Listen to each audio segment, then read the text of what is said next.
Bismillahirrahmanirrahim. Qala al-musannifu rahimahullah ta'ala wa nafa'ana bi'ulumi fid darain amin. Wa yadkhulu fi sahabi ibnu ummi maktumin wa nahwuhu minal umyani wa kuniyat ummuhu bihi likatami basarihi wa ismuhu Abdullahi ahadul muazzinina lahu sallallahu alaihi wasallam. Wa yadkhulu fi sahabi, dan masuk di dalam golongan sahabat oleh Ibnu Ummi Maktum, dan seumpamanya Ibnu Ummi Maktum minal umyani, daripada orang-orang buta. Masuk juga dalam kategori sahabat yaitu Ibnu Ummi Maktum atau dengan nama Abdullah bin Ummi Maktum. Walaupun beliau dalam keadaan cacat, kekurangan fisik berupa kebutaan, tidak mampu melihat, namun merupakan bahagian daripada sahabat Nabi Shallallahu Alaihi Wasallam, karena hidup di masa Nabi, beriman dengan Nabi, bahkan pernah duduk dengan Nabi, sehingga pada suatu hari Rasulullah SAW bertanya kepada Abdullah bin Maktum, "Wahai Abdullah bin Maktum, sejak kapan engkau kehilangan penglihatan?" Abdullah bin Maktum menjawab, "Ya Rasulullah, saya buta sejak kecil." Sehingga ketika itu Rasulullah SAW bersabda, "Kalau Allah tabaraka wa ta'ala, iza ma akhaztu karimah abdi lam ajid lahu biha jazaan illal jannah." Allah tabaraka wa ta'ala berfirman, kata Rasul, "Jika aku mengambil penglihatan hambaku," kata Allah, ini merupakan juga hadis kudusi, "maka tidak ada balasan yang lebih pantas aku berikan kepada hambaku," kata Allah, "kecuali surga." Maka ketika itulah Abdullah bin Maktum merasa senang, merasa gembira ketika Rasulullah memberikan komentar demikian, yang merupakan balasannya yang lebih layak, yang cukup pantas, yaitu surga. Maka Ibnu Ummi Maktum atau Abdullah bin Ummi Maktum merupakan sahabat yang paling setia kepada Rasulullah SAW. Walaupun beliau cacat fisiknya, tapi kesetiaannya luar biasa. Bahkan saat Rasulullah SAW melakukan safar, berangkat ke medan perang, Rasul selalu mengangkat Abdullah bin Maktum menjadi wali kota Madinah, menggantikan Rasulullah yang sedang bersafar. Diganti oleh Abdullah bin Maktum walaupun dalam keadaan buta atau dalam keadaan cacat fisiknya. Namun Rasulullah menaruh kepercayaan yang penuh kepada Abdullah bin Maktum. Bahkan bukan sekali, setidaknya lebih daripada 13 kali Rasulullah SAW mengangkatnya sebagai wali kota Madinah sementara di kota Madinah. Kalau istilah sekarang yaitu Rasulullah mem-PJ lah, pejabat sementara kota Madinah ketika itu. Hampir 13 kali dipercayai kepada Abdullah bin Maktum. Nah, jadi Abdullah bin Maktum merupakan sosok sahabat Rasulullah SAW yang setia. Kemudian wa kuniyat ummuhu bihi likatami basarihi. Kenapa Abdullah bin Maktum atau disebut dengan Ummi Maktum? Karena itu merupakan kunyah. Ummuhu, ibunya Ummi Maktum, dengannya Ummi Maktum. Kenapa? Likatami basarihi, karena tertutup, tersembunyi penglihatannya, cacat matanya, sehingga dinamailah yaitu Ummu Maktum. Padahal nama beliau wa ismuhu Abdullah, namanya yaitu Abdullah. Ahadul muazzinina lahu sallallahu alaihi wasallam. Juga Abdullah bin Ummi Maktum merupakan muazzin baginda Nabi Sallallahu Alaihi Wasallam.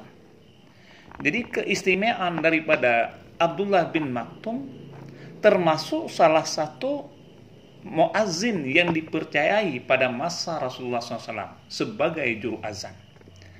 Karena masa Rasulullah SAW ada 5 muazzin yang dipercayai oleh Rasulullah untuk mengumandangkan azan. Yang pertama yaitu Bilal bin Rabah, yang merupakan golongan orang yang pertama yang memeluk Islam dan merupakan yang pertama orang yang mengumandangkan azan. Baru yang kedua Ibnu Ummi Maktum. Nah, maka keistimewaan daripada Ibnu Ummi Maktum atau Abdullah bin Maktum termasuk orang kepercayaan Rasulullah SAW dalam mengumandangkan azan. Yang ketiga Abu Mahzurah, yaitu pemuda Quraisy yang berusaha yang masih usia 16 tahun, yang memiliki suara yang cukup merdu sehingga dipercaya oleh Rasulullah SAW menjadi muazzin. Yang keempat Sa'ad Al-Qaraz, dan yang kelima yaitu Ziyad Al-Harits As-Sudai. Jadi 5 orang yang dipercayai Rasulullah untuk mengumandangkan azan ketika waktu salat masuk, termasuk Abdullah bin Maktum. Selanjutnya wa yadkhulu Isa wal Khidir wal Ilyas alaihi salatu wassalam, dan masuk oleh Isa wal Khadiru dan oleh Khizir wal Ilyasu dan oleh Ilyas alaihi wassalam ke dalam golongan sahabat. Ini wal Khadiru dibaca patah kasrah dha, Khadiru. Itu lebih masyhur bacaannya Khadiru daripada bacaan Khadar. Ada juga yang membaca dengan Khidir, tapi yang paling masyhur patah kaf dan kasrah dal, yaitu Khaddari. Dan hal itu telah dijazam oleh Imam Suyuti dan juga oleh ashabnya. Jadi Nabi Isa, Nabi Khidir dan Nabi Ilyas pun masuk dalam kategori sahabat. Wa tadkhulul malaikatul ladzina istama'u bihi sallallahu alaihi wasallam fil ardi, dan masuk juga dalam golongan sahabat oleh malaikat allazi yang berhimpun mereka itu dengannya Nabi SAW di dalam permukaan bumi. Ada juga Nabi yang masih hidup yang menjadi sahabat Nabi sampai sekarang. Nabi Isa, Nabi Khidir, Nabi Ilyas. Ini ditambah lagi yaitu para malaikat yang merupakan sahabat Nabi karena mereka pernah berhimpun, pernah bertemu dengan Rasulullah SAW di permukaan bumi. Nah, jadi mungkin banyak yang menyangka bahwasanya sahabat Nabi SAW sudah meninggal semuanya. Namun siapa sangka ternyata masih ada beberapa sahabat Nabi yang masih hidup. Jika biasanya yang sering kita ketahui bahwa yang dianggap sahabat Nabi yang masih hidup, maka sebenarnya masih ada juga sahabat Nabi SAW daripada kalangan manusia yang masih hidup hingga sekarang. Masih hidup. Sebagaimana yang telah disebutkan, yaitu Nabi Isa, Nabi Khidir, dan Nabi Ilyas. Nah, jadi jika ditilik daripada definisi sahabat yang bermakna orang-orang yang bertemu dengan Nabi pasca diutusnya Nabi menjadi Rasul, dalam keadaan beriman orang itu, dan mati pun, wafat pun mereka itu dalam keadaan iman juga, maka tidak menutup kemungkinan bahwa sahabat Nabi itu masih ada, sebab Allah memberikan umur panjang kepada mereka itu. Semisal para nabi yang telah kita sebutkan itu, baik Nabi Isa, Nabi Khidir, dan Nabi Ilyas. Status sahabat tersebut tetap dipegang jika yang bersangkutan masih dalam keadaan beriman. Jika ada sahabat yang murtad, maka statusnya sebagai sahabat Nabi Muhammad SAW akan otomatis hilang. Kalau kita lihat dalam konteks 3 nabi yang di atas yang kita bahas itu, mereka sangat mustahil untuk murtad. sebab para nabi itu maksum. Walhasil, masih ada sahabat Nabi yang masih hidup, hanya saja dua yang ada di muka bumi, yaitu Nabi Ilyas alaihissalam selaku penjaga daratan, dan juga Nabi Khidir alaihissalam selaku penjaga lautan. Adapun Nabi Isa alaihissalam, beliau berada di langit, namun nantinya akan turun ke bumi untuk memerangi Dajjal. Seterusnya, wa tadkhulul malaikatul ladzina istama'u bihi sallallahu alaihi wasallam fil ardi, dan juga masuk ke dalam sahabat oleh malaikat yang berhimpun mereka itu dengannya Nabi SAW di permukaan bumi. Karena para malaikat pernah berhimpun dengan Nabi di permukaan bumi ini. Lebih-lebih malaikat Jibril, mereka tiap saat ketika ada wahyu menyampaikannya, ketika Rasulullah ada sesuatu yang ingin bertanya kepada Allah melalui malaikat Jibril, maka itu merupakan sahabat Nabi SAW. Nah, maka selanjutnya Fa'isa, maka bermula Fa'isa, maka Nabi Isa alaihissalatu wassalam akhir sahabati minal basyari zahirina, itu merupakan akhir sahabat daripada golongan manusia yang zahir. Jadi secara zahiriah Nabi Isa merupakan akhir daripada sahabat Nabi.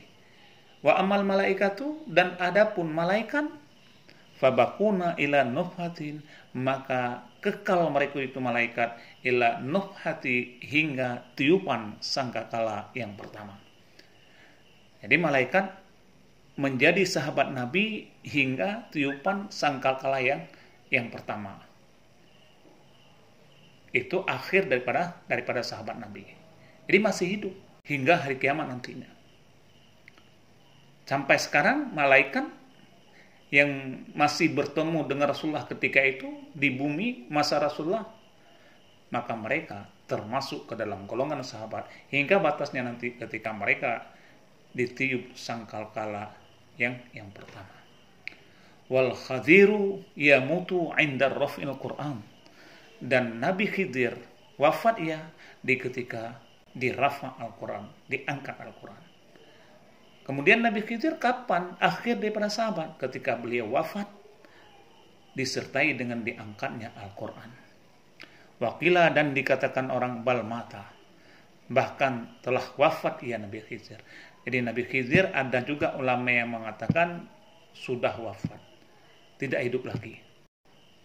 Walhasilu, dan kesimpulan, annal Khadira wal Ilyasa hayyani alal mu'tamadi, bahwa sungguh Nabi Khidir dan Nabi Ilyas itu dua yang hidup alal mu'tamadi, atas pendapat yang mu'tamad. Atas pendapat yang mu'tamad, Nabi Khidir dan Nabi Ilyas, mereka berdua masih dalam keadaan hidup. Walakinna Ilyasa rasulun, dan tetapi Nabi Ilyas rasulun, itu rasul bin nas, dengan nas Al-Quran, sedangkan Nabi Ilyas itu rasul. Khidir Nabi Ilyas rasul bin nasil Quran, dengan nas Al-Quran, sebagaimana Allah berfirman wa innal Ilyasa laminal mursalina, dan bahwa sungguh Nabi Ilyas itu sebahagian daripada mursalin. Wa ammal khadiru, adapun Nabi Khidir fakil, maka ada yang mengatakan waliyu, itu wali. Wakila, dan ada juga yang mengatakan nabiyun, itu nabi. Wakila, dan ada juga yang mengatakan rasulun, itu rasul.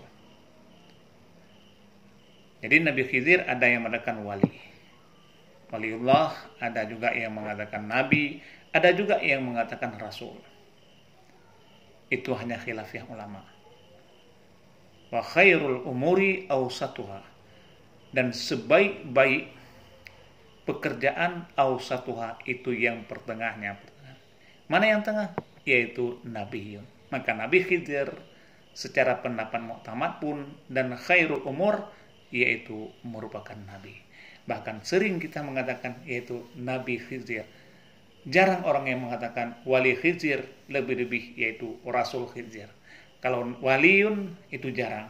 Nabiun memang itu sering, bahkan sudah menjadi pendapat yang mu'tamad, bahkan khairun umurin. Kalau rasul itu tinggi sekali, dan jarang sekali orang yang mengatakan bahwa Nabi Khidir itu rasul.